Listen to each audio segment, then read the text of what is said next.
Welcome to the Real News Network. I'm Jessica Devereaux in Baltimore. The Real News has been following the student-led movement against cuts at the University of Southern Maine. Now, USM President Theodora Calico announced that the university will no longer lay off 12 faculty who were fired to help close a $14 million budget shortfall. USM President also acknowledged that her decision was greatly influenced by the student-led protests against the cuts and said faculty and students should have a greater future role in these types of decisions. Now joining us to discuss this are our two guests directly involved in the fight against the layoffs at the University of Maine. We have Meaghan LaSala, who is a student at the University of Southern Maine, and we are also joined by Brodie, who is a faculty member in the Women and Gender Studies program at the University of Southern Maine, and she is one of the dozen faculty members who were re-entrenched on March 21st and now has been temporarily reprieved last week. Thank you both for joining us. Thank you. So this is like a panel of the Meghans. So I'm going to first start off with Meaghan Brodie. What's your reaction to all of this? On the surface, it really seems like a victory. You got your job back, essentially. But what's your take?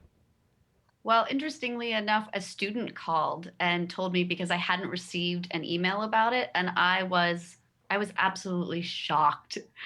I I had been hopeful that all of the protests, the letter writing campaigns, the flash mobs would be successful, but I was completely shocked. I was then alarmed to find out that it was a temporary reprieve and that I could be retrenched as early as October of this year.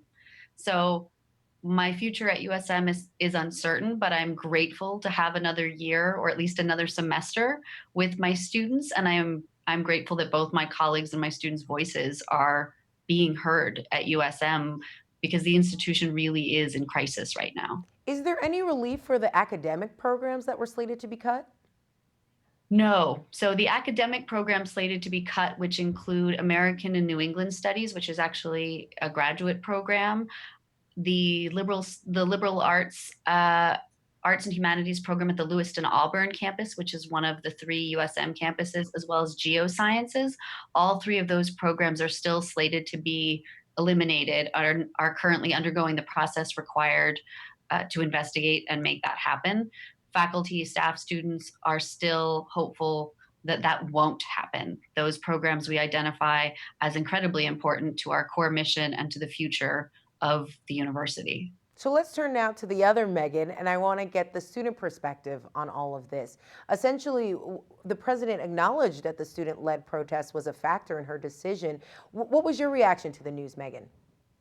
Well, the president was actually kind of unclear on that. The President Calico said that we may have been an indirect factor, but was really did not directly attribute the decision to the pressure that our movement has been creating. And so we think that that's interesting that. Or that's telling that she basically acknowledged that the student outcry and the incredible support we've gotten from the greater Southern Maine community didn't have an impact on her decision. We claim this as a victory. I think it is absolutely true that the pressure that we've created had an impact on the decision. But I also think that we claim this as a victory, but with hesitancy, because like Meaghan Brodie pointed out, the reversal of the retrenchments, which are basically a fancy word for layoffs, are not permanent. That they might still be on the table in the future, and it seems strategic that we're coming into the end of this semester.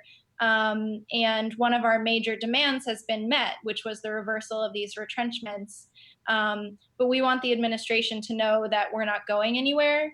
And we, at this point, are looking to stand behind staff, that there's been a really incredible cuts to staff within the university or within the University of Southern Maine.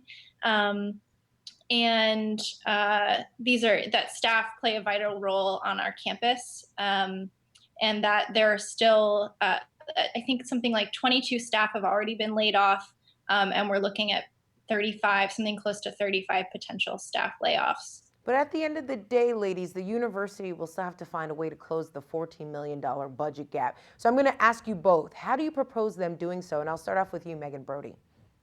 I think that the faculty senate members who drafted a plan and presented it to the president in terms of offering alternatives to faculty cuts identified a lot of smart key areas in which we can both generate revenue and also ensure future cost savings. If we look at certain administrative positions that potentially are not as necessary or core to our mission as the programs that we teach, if we look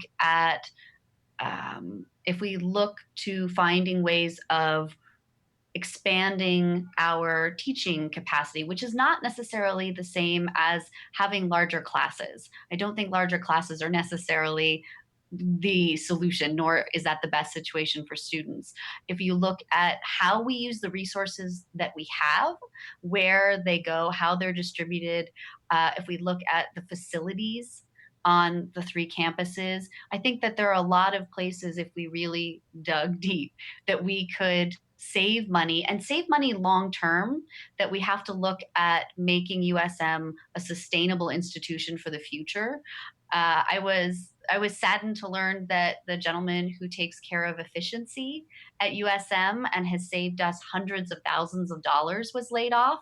I think that his position is a great investment because not only does it help make us more environmentally friendly, but it saves us money. It saves us money. And to continue to look into savings like that without assuming that we have to sacrifice our core academic mission, and in so doing, essentially deprive students of what they've paid to get when they come to USM.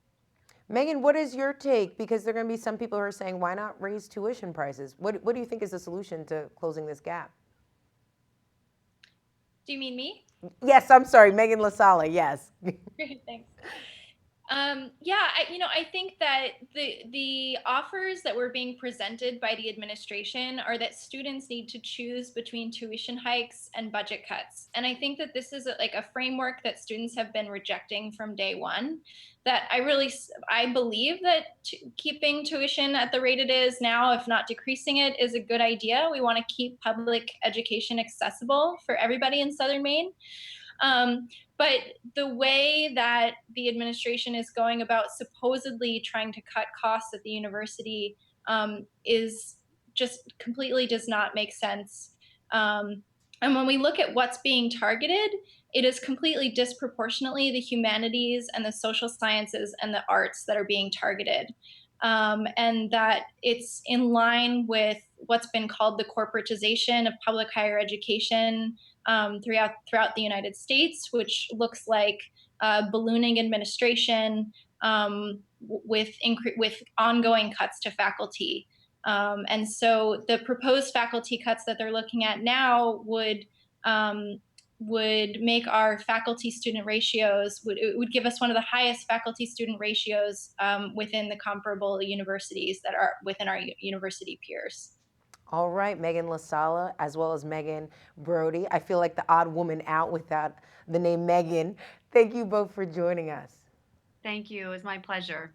Thanks for having us. And thank you for joining us on the Real News Network.